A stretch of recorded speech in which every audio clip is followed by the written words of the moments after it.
côté, nous retrouvons pour une nouvelle chronique les paraboles de Jésus. Bonjour Luc. Bonjour Midi. Alors Luc, aujourd'hui, nous allons parler de quelle parabole? Nous continuons avec la parabole du semeur. D'accord, c'est la mère de toutes les paraboles. Ah oui, Jésus a dit qu'il faut comprendre celle-là, Sinon, on peut de pas- peur de n'en comprendre aucune. D'accord. C'est sur toute la place, Luc. Alors on avait vu que un des évangélistes insiste sur la réception, recevoir la parole, un autre insiste sur la compréhension, et un autre, c'est Luc, insiste sur la foi.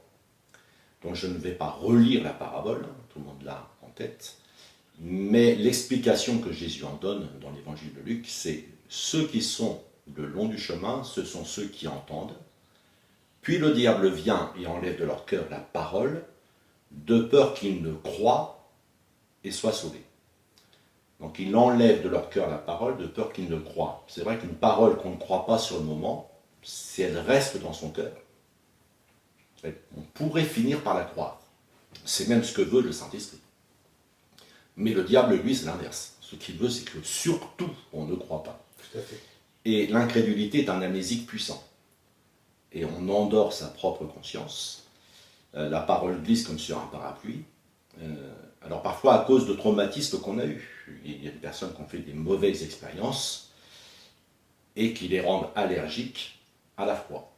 Donc Luc, j'ai une question. Pour toi, l'incrédulité, ça l'effet d'une cause. Ça peut être une cause pour certains, ça peut être une conséquence pour d'autres. Quelqu'un qui a subi un mauvais comportement d'un chrétien, ça peut conduire à de l'incrédulité. D'accord. Donc là, c'est une conséquence. Maintenant, quelqu'un qui est très orgueilleux, l'incrédulité peut être une cause. Mais il n'y a que le Saint-Esprit qui sait ce qu'il en est pour chacun. Tout à fait. Mais l'apôtre Paul va reprendre cette question de l'incrédulité. Si notre évangile est encore voilé, il est voilé pour ceux qui périssent, pour les incrédules, dont le Dieu de ce siècle a aveuglé l'intelligence, afin qu'ils ne voient pas briller la splendeur de l'évangile, de la gloire de Christ, qui est l'image de Dieu. Donc Paul reprend ce que dit Jésus dans la parabole. Le diable enlève de leur cœur la parole, de peur qu'ils ne croient et soient sauvés. Et l'apôtre Paul dit, le Dieu de ce siècle a aveuglé l'intelligence afin qu'ils ne voient pas briller la splendeur de l'évangile de Christ. Donc, Ce serait ça qui voilerait l'évangile? oui, parce que l'évangile est lumineux. Jésus a dit, vous êtes la lumière du monde. Je suis la lumière du monde. L'évangile est lumineux. Donc il est voilé, comme un nuage voile le soleil. Oui. L'évangile demeure toujours lumineux. Mais pour certaines personnes, malheureusement beaucoup dans d'autres pays, il est voilé. Il est voilé, et là pour la cause dont parle Paul, l'intelligence. Le Dieu de ce siècle a aveuglé l'intelligence. Donc nous avons une intelligence qui se dresse contre Dieu. Et contre les bonnes choses qu'il donne, un aspect de cette intelligence, c'est le cynisme. C'est ne pas croire aux bonnes choses. Croire quand quelque chose semble bon, qu'il y a forcément un piège derrière. Donc ça, c'est dans notre pays, c'est en particulier une des caractéristiques de l'incrédulité ambiante. Mais on va s'intéresser à des choses plus positives. Oui. Et on va y aller progressivement. Puisqu'il y a encore deux terrains problématiques avant d'arriver au bon terrain. Ceux qui sont sur le roc, ce sont ceux qui, lorsqu'ils entendent la parole, la reçoivent avec joie, mais ils n'ont pas de racines. Ils croient pour un temps, et ils succombent au moment de la tentation, au moment de l'épreuve. Alors j'appelle ça la foi des bisounours. Dès qu'il y a une épreuve, elle disparaît, comme si l'épreuve annulait les promesses de Dieu. Et en fait, c'est ne pas connaître, ne pas avoir bien entendu l'évangile.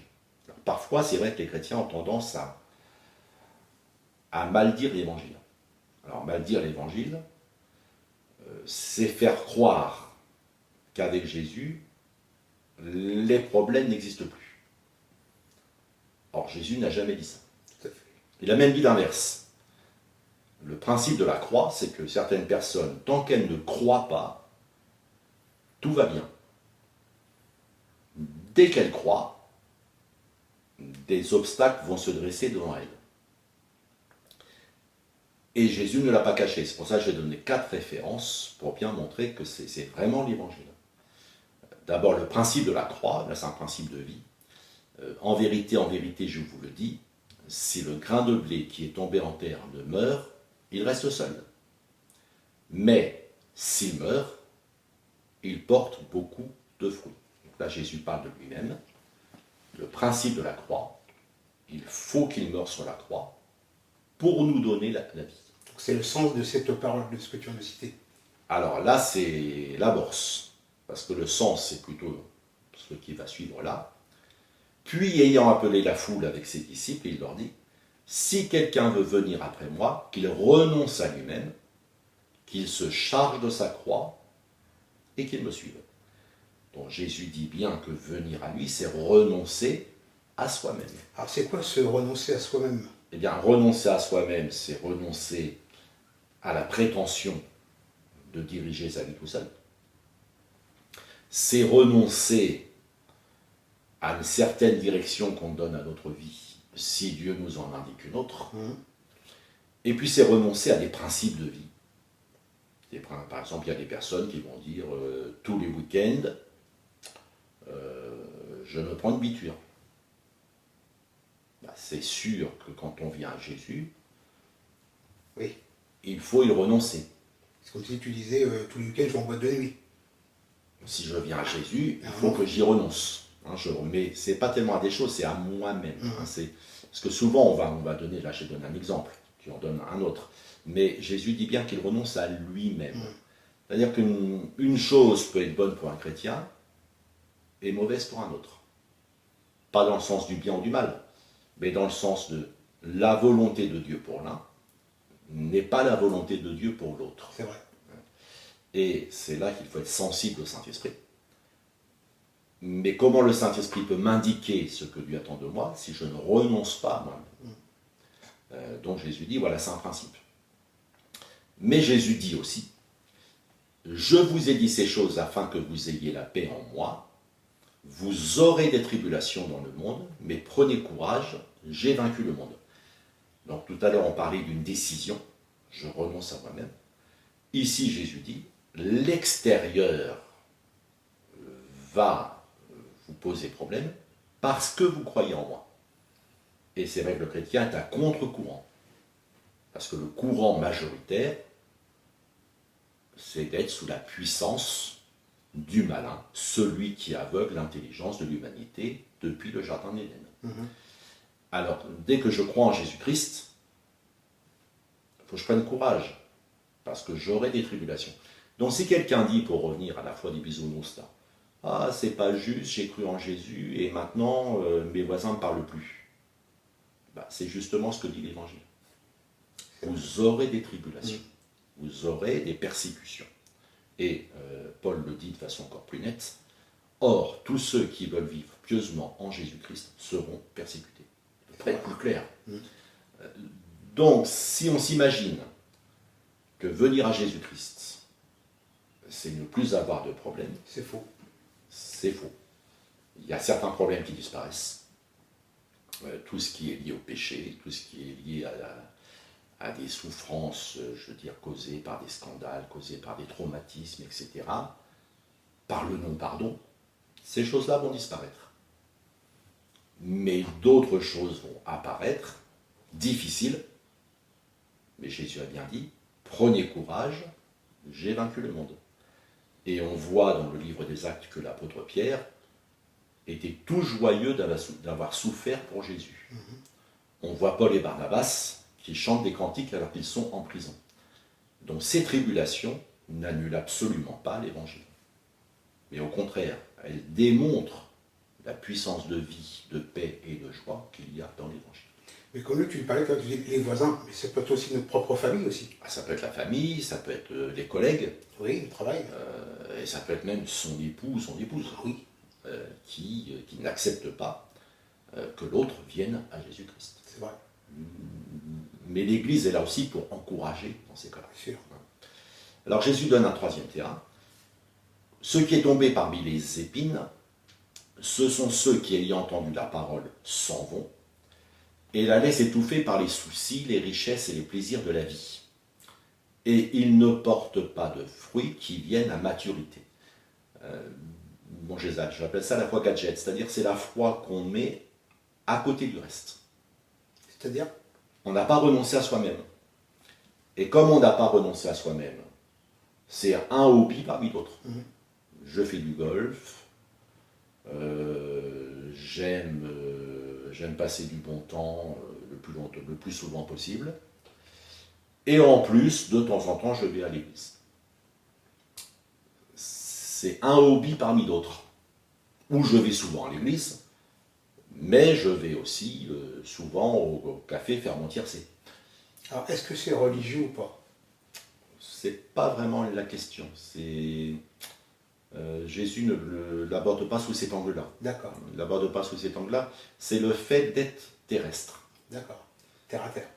Et c'est un défaut parfois d'un certain type de foi, c'est de réduire la foi à la vie terrestre.